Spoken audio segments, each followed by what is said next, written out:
Dans le Musnad, Imam Ahmad ibn Hanbal, le volume numéro 1 au hadith numéro 641.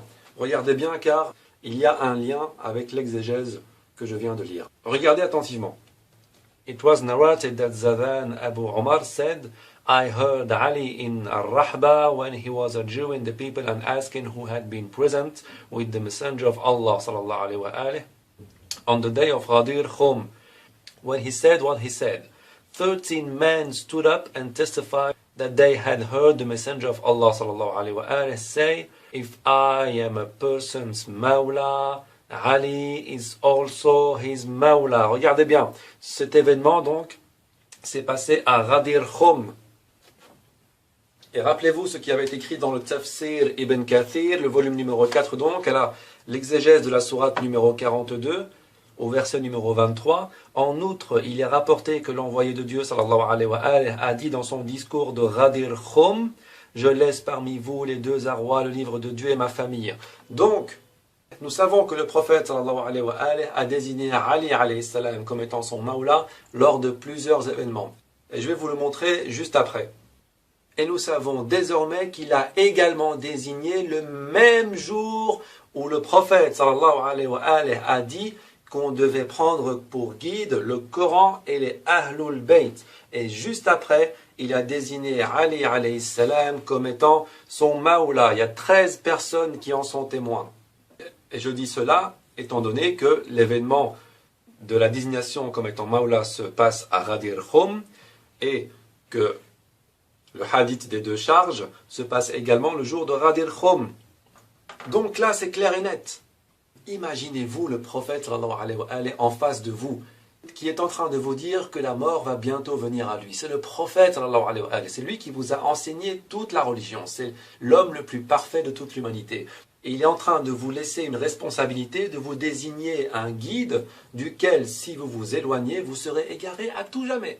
Et il vous dit, voilà, les guides sont le Coran et mes Ahlul Bayt. Le prophète est en face de vous. Qu'est-ce que vous faites? Vous l'écoutez évidemment. Vous prenez en considération ce qu'il est en train de dire. Et après ça, il désigne Ali alayhi salam qui était à ce moment-là à côté de lui et vous dit, de qui j'ai été le maître? Ali est le maître maintenant. Et ça rentre en parallèle avec tous les hadiths qu'on a vus auparavant. N'oubliez pas que ce n'est pas un hadith qui est totalement indépendant des autres. Ce n'est que la suite logique de ce qui s'est déjà déroulé. N'oubliez pas que Ali alayhi salam est par rapport au prophète sallallahu alayhi wa alihi ce que Haroun a été par rapport à Moussa alayhi salam. N'oubliez pas que Ali alayhi salam est la créature la plus aimée d'Allah azza wa jal. N'oubliez pas que Ali alayhi salam possède des qualités qui sont supérieures aux compagnons. Il est donc tout à fait logique que le prophète sallallahu alayhi wa alihi le choisisse comme étant son successeur après lui. Et ce n'est pas le seul texte qui le prouve. Il y en a plusieurs autres. Dans le même ouvrage ici, où nous pouvons lire, c'est le hadith numéro 950. It was narrated that Sa'id bin Wahb and Zayd bin Yuthay said, Ali adjured the people of Ar-Rahba, saying, whoever heard the Messenger of Allah sallallahu alayhi wa alihi speak on the day of Ghadir Khum, let him stand up. And of the people around Sa'id, 6 men stood up, and of the people around Zayd, 6 men stood up. And they testified that they had heard the Messenger of Allah sallallahu alayhi wa alihi say to Ali alayhi salam on the day of Ghadir Khum, isn't it Allah who is closer to the believers? They said yes. He said, O Allah, if I am a person's Mawla, then Ali is also his Mawla. O Allah, take as friends those who take him as a friend, and take as enemies those who take him as an enemy. C'est un hadith qui est sahih. Donc, encore une fois, la désignation ici de Ali comme étant son successeur. Clairement et nettement. Et encore une narration qu'on peut retrouver dans le Jami' at-Tirmidhi cette fois-ci, au volume numéro 6 toujours, le hadith numéro 3712. C'est un hadith qui est assez long, donc je ne vais faire part que de la partie qui nous intéresse. Ici, the messenger of Allah sallallahu alayhi wa alihi faced him, and the anger was visible on his face. He said, what do you want from Ali? What do you want from Ali? What do you want from Ali? Indeed, Ali is from me and I am from him. Un hadith qu'on avait déjà vu auparavant. And he is the ally of every believer after me. Donc c'est un hadith qui est Hassan. Et ici, le terme allié a été mal traduit de l'arabe, puisqu'en arabe, on dit Inna aliyan minni wa ana minhu. Donc, Ali est de moi, je suis de Ali. Wa huwa waliyu kullu mu'mini min ba'di. Le terme wali vient du terme maoula, c'est la même racine. Et maoula veut dire, comme on l'a vu, guide ou maître. Alors, de ceux qui prétendent que la signification du terme maoula signifie autre chose que successeur ou guide, et qui disent que la signifie plutôt assistant ou ami, etc., cette dernière définition est contre toute logique. Si c'était le cas, alors l'expression de chaque croyant après moi n'aurait aucun sens. Il ne faut pas oublier non plus que Ghadir Khoum est un endroit en plein désert où le prophète sallallahu alayhi wa alayhi a donné rendez-vous à des milliers de croyants sous la chaleur. Il n'y avait pas d'abri où les gens s'assoyaient parfois près de leurs chameaux pour avoir un peu d'ombre. Et vous pensez que le prophète sallallahu alayhi wa alayhi aurait convoqué tous ces gens pendant 2 ou 3 jours rien que pour leur dire que l'imam Ali alayhi salam était leur ami? Mais ça, tout le monde le sait déjà. Donc on peut dire que cette parole, elle est futile. Alors si on estime que cette définition veut dire ami ou bien-aimé, elle est totalement inutile.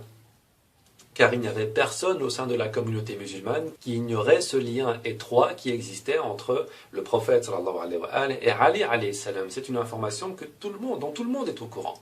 On le sait et nous-mêmes nous le savons à travers les narrations que je vous ai déjà lues. Et nous savons tous que le prophète sallallahu alayhi wa alayhi s'abstenait de toute action qui était futile, qui était inutile. Donc, ce hadith, cette narration, cette déclaration-là, a un autre sens. Bien, regardons le hadith juste après. Abu Sariha ou Zayd bin Arqam narrated from the Prophet sallallahu alayhi wa alayhi, for whomever I am his mawla, then Ali is his mawla. C'est un hadith qui est sahih. Et nous pouvons également retrouver toutes ces narrations-là dans bien d'autres ouvrages et à d'autres occasions que celle de Ghadir Khoum. Dans le Musnad, Imam Ahmad ibn Hanbal, le volume numéro 3, au hadith numéro 361. C'est un long hadith, et la partie qui nous intéresse est juste ici. And he said, donc le prophète sallallahu alayhi wa sallam said to his cousins, who among you would support me in this world and the hereafter? And Ali was sitting with him. They refused, but Ali said, I will support you in this world and the hereafter. He said, you are my supporter in this world and the hereafter. Encore une fois, le terme supporter ici a été traduit du terme wali qu'on a vu tout à l'heure. Ici, le prophète sallallahu alayhi wa alayhi pose la question, Ayyukum yuwalini fi dunya wal akhirah? Et là, Ali alayhi salam a répondu, Ana awliyaka fi dunya wal akhirah. Et là, le prophète sallallahu alayhi wa alayhi lui a dit, Anta wali. Encore une fois, nous retrouvons le même terme, qui est également repris ici. Awliyaka, c'est également une racine dérivée du terme wali, fi dunya wal akhirah. On va reprendre une narration, un hadith que j'ai vu tout à l'heure avec vous, le 950 du Musnad Imam Ahmad ibn Hanbal, volume numéro 1, où le prophète sallallahu alayhi wa alayhi a dit lors de Ghadir Khoum, Isn't it Allah who is closer to the believers? They said, yes. He said, oh Allah, if I am person's mawla, then Ali is also his mawla. Et là, important, il demande à Allah Azza wa Jal de prendre comme amis ceux qui prennent Ali alayhi salam comme ami et de prendre comme ennemis ceux qui prennent Ali alayhi salam comme ennemi. Est-ce que vous vous rendez compte que prendre Ali alayhi salam comme ennemi, c'est automatiquement prendre Allah Azza wa Jal comme ennemi? Cela confirme encore une fois le fait que tous ceux qui détestent Ali, et je reviens là-dessus, et j'insiste là-dessus très fortement, sont des hypocrites. Bien. Ali alayhi salam a donc été désigné clairement comme étant le successeur du prophète sallallahu alayhi wa alayhi. Bien évidemment, sauf à l'exception qu'il n'est pas prophète. Le prophète sallallahu alayhi wa alayhi nous a bien demandé de suivre le Coran, les Ahlul Bayt, et a désigné le même jour, juste après ce discours, Ali alayhi salam comme étant son maoula. Nous avons vu que le terme maoula ne peut vouloir dire que successeur ou guide. Tous ces gestes, tous ces faits que nous avons vus ensemble fait partie de la sunna du prophète sallallahu alayhi wa alayhi. C'est sa sunna, puisqu'il l'a dit, puisqu'il l'a fait, etc. Je vous pose donc la question. Pourquoi ne suivez-vous pas la sunna du prophète sallallahu alayhi wa alayhi? Pourquoi vous fermez les yeux sur une partie de la sunna et vous ouvrez les yeux sur une autre partie? Pourquoi ces textes ne sont pas considérés alors qu'ils ont la plus grande des importances puisqu'ils se passent à la fin de la vie du prophète sallallahu alayhi wa alayhi et que c'est à ce moment-là que le prophète sallallahu alayhi wa alayhi nous fait part de son testament, nous fait part de ce qu'on doit faire, de comment est-ce qu'on doit se comporter après sa mort puisqu'il n'y aura pas de révélation par la suite. Pourquoi fermer les yeux là-dessus? Pourquoi fermer les yeux sur non seulement la sunna du prophète sallallahu alayhi wa alayhi, mais également sur des versets du Coran? Je vais vous montrer quelques versets ici qui désignent Ali alayhi salam comme étant la personne qu'on doit prendre comme guide. Nous allons d'abord ouvrir la sourate numéro 6 au verset numéro 14.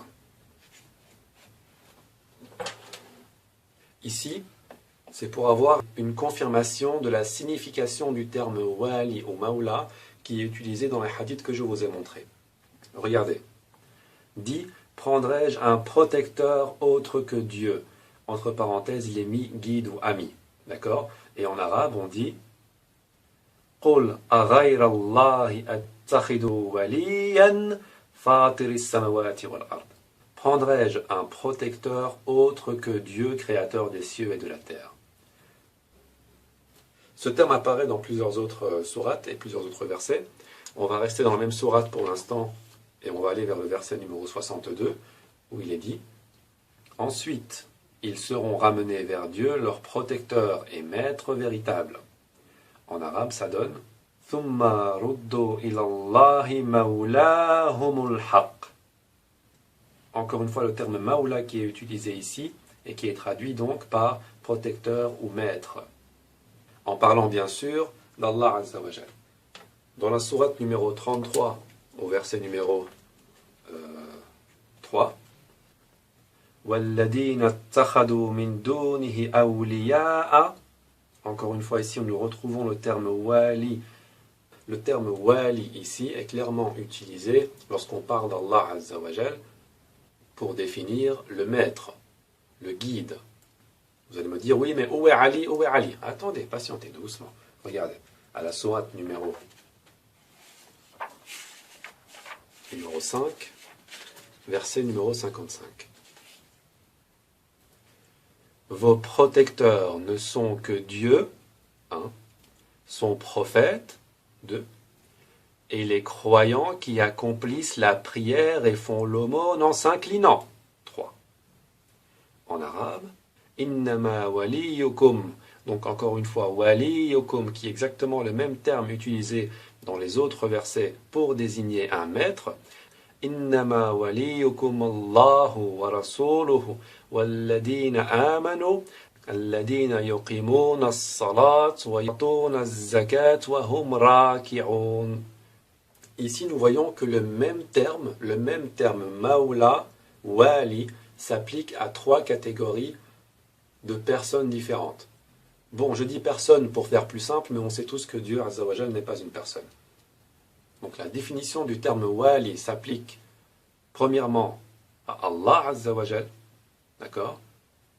Ceux qui prennent pour protecteur, donc qui prennent pour wali Dieu, et nous avons vu dans les autres versets que le terme wali, lorsqu'il est appliqué à Allah Azza wa Jal, veut plutôt dire guide, d'accord? Et ce terme wali n'est pas repris dans la phrase, donc il n'est pas retransformé par la suite. C'est exactement les mêmes termes, c'est exactement waliyukum qui est repris, le seul terme qui est repris pour les 3 catégories qui vont suivre. Donc on ne peut pas dire qu'il y a une modification de signification dans ce même verset. C'est exactement la même signification pour les 3. Alors nous prenons pour guide qui? Allah Azza wa Jal, son prophète, ce qui est tout à fait normal, et les croyants qui accomplissent la prière et font l'aumône en s'inclinant. Si vous menez vos recherches, et j'espère, Inch'Allah, que vous allez vraiment vous donner la peine de le faire, vous découvrirez que la personne qui a fait l'aumône tout en s'inclinant n'est autre qu'Ali ibn Abi Talib alayhi salam. Et que donc ce verset le concerne. Je n'ai malheureusement pas les sources en anglais et en français sur moi, mais elles existent bel et bien, et elles décrivent la narration suivante. Ali alayhi salam était en train de prier à la mosquée, et il accomplissait sa prière pendant qu'un mendiant vint vers lui pour lui demander l'aumône. Et Ali alayhi salam, donc tout en faisant le recours, a tendu sa main vers le mendiant, et au bout de sa main se trouvait sa bague. Il a offert cette bague au mendiant qui lui demandait la charité. Ce qui définit exactement donc les croyants qui accomplissent la prière et font l'aumône en s'inclinant. Donc il est ici clair et net que le Coran, que Allah Azza wa Jal désigne comme guide, comme Maoula, comme nous l'a dit le prophète sallallahu alayhi wa alayhi, lui-même, donc Allah Azza wa Jal, le prophète sallallahu alayhi wa alayhi, et Ali alayhi salam, qui est défini ici par ceux qui accomplissent la prière et font l'aumône en s'inclinant. La première remarque que j'entends déjà à travers l'écran, c'est oui, mais cette phrase est au pluriel, alors que Ali alayhi salam est une seule et même personne. Comment cela se fait-il? Dans le Coran, vous verrez, et pour les arabophones, vous comprendrez que lorsqu'on utilise le pluriel pour désigner une seule et même personne, ça peut simplement être une marque de respect. En arabe, ça se fait. En français, ça ne se fait pas, mais en arabe, c'est tout à fait plausible. Donc là, il est question, non pas de mauvaise traduction, pas du tout, mais de signification, de sens, selon qu'on s'exprime dans l'une ou l'autre langue. Donc là, ça y est, terminé, fini, tout va dans ce sens. Il fallait prendre Ali alayhi salam comme étant le guide après la mort du prophète sallallahu alayhi wa alayhi. Je répète encore la question pour me faire un peu plaisir. Qu'est-ce qui vous a pris? Qu'est-ce qui a traversé l'esprit des gens pour les pousser à prendre d'autres personnes comme guide? Le prophète sallallahu alayhi wa alayhi a d'ailleurs essayé de retranscrire ces déclarations par écrit, mais on lui en a empêché. Et l'erreur la plus grave qui existe dans toute l'histoire de l'islam réside dans ce refus d'obtempérer à l'ordre du prophète qui demandait à ce qu'on lui écrive son testament. Regardez cette narration dans le Sahih al-Bukhari. Le tome numéro 4, la maison d'édition de Nour. Le hadith numéro 5669, où il est dit: Ibn Abbas a dit, lorsque l'envoyé de Dieu sallallahu alayhi wa alayhi fut à l'agonie, il y avait dans sa chambre des personnages, entre autres Omar ibn al-Khattab. Le prophète sallallahu alayhi wa alayhi dit qu'on m'apporte de quoi vous écrire un texte grâce auquel vous ne pourrez vous égarer dorénavant. Vous remarquez ici qu'il s'agit exactement des mêmes termes qu'il a utilisés lors de son sermon à Ghadir Khoum.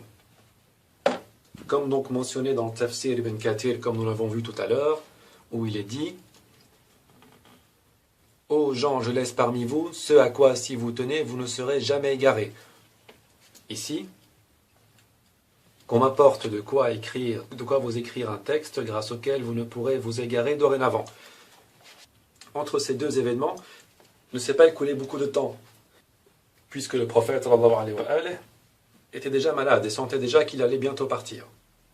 Continuons le récit. Donc, qu'on m'apporte de quoi vous écrire un texte grâce auquel vous ne pourrez vous égarer dorénavant. Le prophète sallallahu alayhi wa alayhi, s'écria Omar, est dominé par la souffrance. Que dit Omar en plus? Vous avez le Coran et le livre de Dieu nous suffit. On va s'arrêter ici un instant. Ici, on voit bien que la parole de Omar ibn Khattab déjà est totalement contradictoire à ce que le Rasoul sallallahu alayhi wa alayhi nous a recommandé, puisqu'il ne nous a pas recommandé uniquement le livre de Dieu, mais également la guidance de ses Ahlul Bayt, comme on l'a vu dans plusieurs autres textes. Mais en plus, regardez ce qui va suivre. Les personnes présentes ne furent pas toutes de cet avis, et une discussion s'engagea. Les uns disant qu'il fallait apporter au prophète sallallahu alayhi wa alayhi de quoi écrire le texte grâce auquel on ne pourrait s'égarer dorénavant, les autres s'en tenant aux paroles de Omar. Le bruit de cette discussion auprès du prophète sallallahu alayhi wa alayhi devint si vif que l'envoyé de Dieu sallallahu alayhi wa alayhi s'écria: allez-vous-en. Et ajoute Ubaydullah, Ibn Abbas disait « Quel malheur, quel irréparable malheur que ces discussions et ces cris aient empêché l'envoyé de Dieu sallallahu alayhi wa alayhi, de leur écrire ce texte. » يا أيها الذين آمنوا لا ترفعوا أصواتكم فوق صوت النبي ولا تجهروا له بالقول كجهر بعضكم لبعض أن تحبط أعمالكم وأنتم لا تشعرون. On a donc empêché le prophète sallallahu alayhi wa alayhi d'écrire le testament. Bien, peut-être une autre narration qui confirme celle-là pour les sceptiques. Sahih Muslim, 5e tome, hadith numéro 4234. Quand le messager d'Allah sallallahu alayhi wa alayhi fut à l'agonie, il y avait des hommes dans la maison, notamment Omar ibn al-Khattab. Le prophète sallallahu alayhi wa alayhi dit « Venez que je vous écrive un document grâce auquel vous ne vous égarerez pas. » Omar déclara « Le messager d'Allah sallallahu alayhi wa alayhi est dominé par la douleur. Vous avez le Coran et le livre d'Allah nous suffit. » Les hommes présents dans la maison divergèrent et se disputèrent. Certains dirent « Rapprochez-vous pour que le messager d'Allah sallallahu alayhi wa alayhi vous rédige un document grâce auquel jamais vous ne vous égarez. » D'autres soutinrent les propos tenus par Omar. Quand la futilité et la divergence s'intensifièrent en présence du messager d'Allah sallallahu alayhi wa alayhi, il ordonna « Levez-vous ». C'est exactement la même narration, dit avec d'autres mots. Encore une, dans le Sahih al-Bukhari, le tome numéro 2, au hadith numéro 3053. Le jeudi, ah ce qu'est le jeudi! Et il se mit à pleurer, donc Ibn Abbas se mit à pleurer si fort que ses larmes mouillèrent les cailloux du sol. C'est le jeudi, reprit-il, que les souffrances du prophète sallallahu alayhi wa alayhi devinrent plus vives. Alors il dit qu'on m'apporte de quoi écrire, afin que je mette par écrit ce qui, dans l'avenir, vous préservera de l'erreur. Le prophète sallallahu alayhi wa alayhi est en train de dire à l'assemblée qui est autour de lui, apportez-moi juste de quoi écrire pour que, si vous suivez cet écrit, plus jamais vous ne serez égarés. Plus jamais. C'est-à-dire, pas de division, pas de... rien. La guidance totale. Une discussion à ces mots s'élève, et discuter auprès d'un prophète est inconvenant. Ahsant, très bien. On déclare que l'envoyé de Dieu, sallallahu alayhi wa alayhi, avait le délire. Qui est-ce qui déclarait cela? On voit dans les autres narrations qu'il n'y a que Omar ibn Khattab qui a parlé. Mais lui dit, laissez-moi, ce qui m'occupe maintenant vaut mieux que ce à quoi vous m'invitez. Au moment de la mort, il fit des recommandations sur 3 points. Regardez. Expulser, dit-il, de l'Arabie les associants, ce qui est normal étant donné que c'est la mission primaire d'un prophète. Donner des présents aux députations qui viendront vers vous, de la même façon que moi-même je leur donnais. Et le 3e point, comme par hasard, j'ai oublié, dit Ibn Abbas, la 3e recommandation. Ibn Abbas aurait oublié ce que le prophète sallallahu alayhi wa alayhi a dit lors de ses derniers instants. Ibn Abbas est une personne qui a rapporté plus de 590 hadiths dans le Sahih al-Bukhari. C'est quelqu'un qui est réputé pour avoir une mémoire excellente. Et au moment le plus important de l'avènement de l'islam, c'est-à-dire au moment où le prophète sallallahu alayhi wa alayhi est sur le point de partir et sur le point de nous laisser un testament qui est de la plus grande importance, Ibn Abbas oublie. C'est inconcevable. Ça va contre toute logique. Regardez encore une narration, un peu plus loin, au 3168. Ibn Abbas dit, le jeudi, bon c'est la même narration, et la fin de la narration change un petit peu. Quant à la 3e recommandation, ou bien il ne la fit pas, ou bien il la fit, mais son objet m'est sorti de la mémoire. Une autre narration, dans le 1er tome du Sahih al-Bukhari, toujours la même chose, donc le tome numéro 1, au hadith numéro 114. Ubaydallah ibn Abdullah rapporte qu'Ibn Abbas dit, quand les souffrances du prophète sallallahu alayhi wa alayhi devinrent plus vives, il s'écria qu'on m'apporte de quoi écrire afin que je vous mette par écrit ce qui vous préservera de l'erreur après moi. La douleur domine le prophète, sallallahu alayhi wa sallam, dit alors Omar. Nous avons le livre de Dieu qui nous suffit. Les avis à ce moment furent partagés et la discussion devint bruyante. Retirez-vous, laissez-moi, reprit alors le prophète sallallahu alayhi wa sallam. Il ne convient pas qu'on se dispute en ma présence. Puis Ibn Abbas sortit en disant, c'était mal, aussi mal que possible de faire obstacle à l'envoyé de Dieu sallallahu alayhi wa sallam quand il désirait écrire. De qui il parlait? De Omar ibn Khattab évidemment. La question ici ne porte pas sur Omar ibn Khattab ou sur l'erreur qu'il ait pu commettre. En tout cas, pas encore. Ça fera l'objet de la prochaine vidéo, Inch'Allah. La question ici porte sur le fait que le prophète sallallahu alayhi wa sallam voulait écrire un testament et qu'on le lui a empêché. Un écrit qui n'allait plus jamais nous égarer. L'objet de cet écrit, donc le fait qu'il n'allait plus jamais nous égarer, entre étrangement en commun avec la déclaration qu'il a faite lors de Ghadir Khoum, lorsque le prophète sallallahu alayhi wa sallam a dit « Je vous laisse 2 poids, 2 choses, 2 charges qui, si vous les suivez, si vous les prenez comme guide, plus jamais vous ne vous égarerez. » Et ces 2 charges sont le livre d'Allah et les Ahlul Bayt. Juste après cela, qu'est-ce que le prophète sallallahu alayhi wa sallam a fait? Il a pris la main de Ali, il a levé, il a dit « Pour ceux dont je suis le maître, Ali est le maître. Pour ceux dont je suis le guide, Ali est le guide. Ce n'est pas pour ceux dont je suis l'ami, Ali est l'ami. Sinon, ça n'a aucun sens. Ils ne nous auraient pas convoqués pour ça. » Donc, si le prophète sallallahu alayhi wa sallam a bien désigné et nous a bien fait part de sa volonté avant qu'il ne décède, pourquoi n'avez-vous pas suivi la guidance des Ahlul Bayt alayhum salam, et pourquoi n'avez-vous pas pris Ali alayhi salam comme étant le premier successeur après le prophète sallallahu alayhi wa sallam? Pourquoi avoir pris d'autres califes comme guides alors que le prophète sallallahu alayhi wa sallam nous a clairement désigné son successeur à lui? Ô musulmans, dois-je vous rappeler que lorsque le prophète sallallahu alayhi wa sallam vous donne un ordre, vous n'avez plus le choix d'agir différemment. Le Coran Karim nous dit à la sourate numéro 33, au verset numéro 36, il n'appartient pas à un croyant ni à une croyante lorsque Dieu et son prophète ont décrété un ordre d'avoir encore le choix dans leurs propres affaires. Quiconque désobéit à Dieu et à son prophète s'est fourvoyé dans un manifeste égarement. Est-ce que le verset n'est pas clair? Est-ce que le fait de désobéir au prophète sallallahu alayhi wa sallam lorsqu'il vous a donné un ordre peut encore être possible sans que l'on ne s'égare par la suite? Non, c'est une preuve d'égarement et même pire encore. Et comme l'a dit Ibn Abbas, le malheur, tout le malheur réside dans celui qui a osé refuser l'ordre du prophète sallallahu alayhi wa sallam quand il a demandé de lui apporter de quoi écrire afin qu'on ne puisse plus jamais s'égarer. Le prophète sallallahu alayhi wa sallam a donc bel et bien désigné son successeur et n'a jamais désigné Abu Bakr comme étant son successeur. Dans aucune source fiable, vous ne trouverez ça. Ça serait quand même un peu démesuré de mettre un hadith devant tous ceux que j'ai montrés et de dire que tous ceux que j'ai montrés sont faux et que le hadith avec Abu Bakr est juste. Si ce hadith existe évidemment, mais il n'existe pas.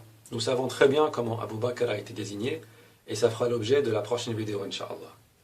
Non seulement le prophète sallallahu alayhi wa sallam a désigné Ali ibn Abi Talib comme étant son successeur, il a désigné également les générations suivantes qui allaient être les successeurs de Ali ibn Abi Talib alayhi salam. Et pour cela, nous avons la narration qui se trouve dans le Sahih Muslim, le tome numéro 4,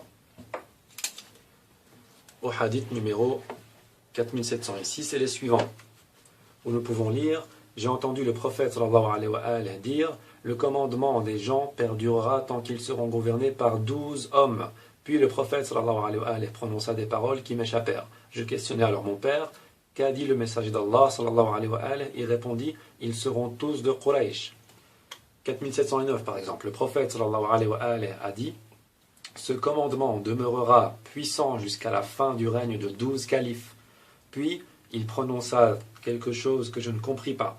Je demandai alors à mon père « Qu'a-t-il dit ?» Il répondit « Ils seront tous de Quraysh. » Un autre au hasard, je ne sais pas, le suivant, 4710. Je partis chez le messager d'Allah sallallahu alayhi wa alayhi, en compagnie de mon père et je l'entendis dire: cette religion ne cessera d'être puissante et invincible jusqu'à la fin du règne de 12 califes. Puis il prononça une parole que les gens m'empêchèrent d'entendre. Je demandai alors à mon père: qu'a-t-il dit? Il répondit: ils seront tous de Quraysh.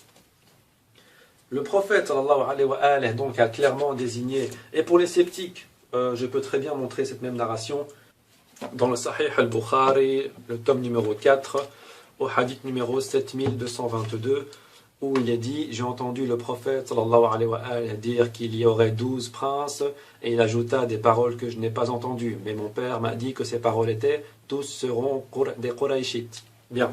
Alors nous voyons ici que le prophète sallallahu alayhi wa alayhi a effectivement désigné non seulement Ali ibn Abi Talib comme étant son successeur, mais en plus les 11 califes après lui. Et tous ces califes seront de Quraysh. Mais mes frères, mes sœurs, la seule et unique question par laquelle je terminerai: la notion de califat que nous connaissons n'entre-t-elle pas en contradiction avec la sunna du prophète? Est-ce que le califat que nous connaissons aujourd'hui n'est pas la pire des tromperies de l'islam?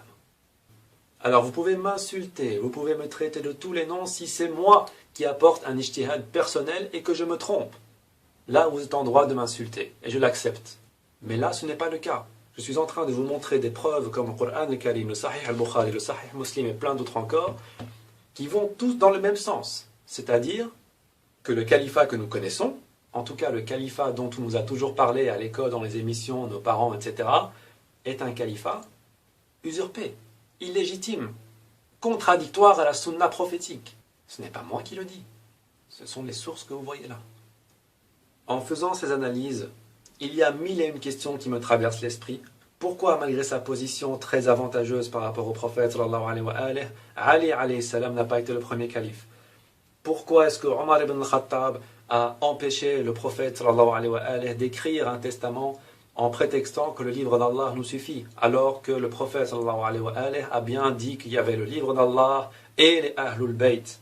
Pourquoi est-ce que c'est Abu Bakr qui est monté au pouvoir, qui a été désigné comme étant calife? Comment a-t-il été désigné calife? Par quel droit a-t-il été désigné calife? Par qui a-t-il été désigné calife? Est-ce que vous n'êtes pas victime d'un endoctrinement, d'un complot datant de plus de 1430 années? Est-ce que ces 1430 années de ilm, de aqidah, de sharia, etc., ne sont pas basées sur une usurpation, ne sont pas basées sur un acte qui sort de la sunna du prophète, donc sur une innovation, donc sur un égarement? Réfléchissez à tout ça.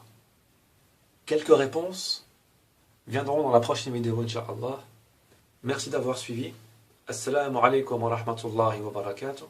Wassalatu wassalam ala nabi wa ala ali baytiha at-tayyibin at-tahirin. Allahumma salli ala Muhammad. إن الذين يبايعونك إنما يبايعون الله يد الله فوق أيديهم فمن نكث فإنما ينكث على نفسه ومن أوفى بما عاهد عليه الله فسيؤتيه أجرا عظيما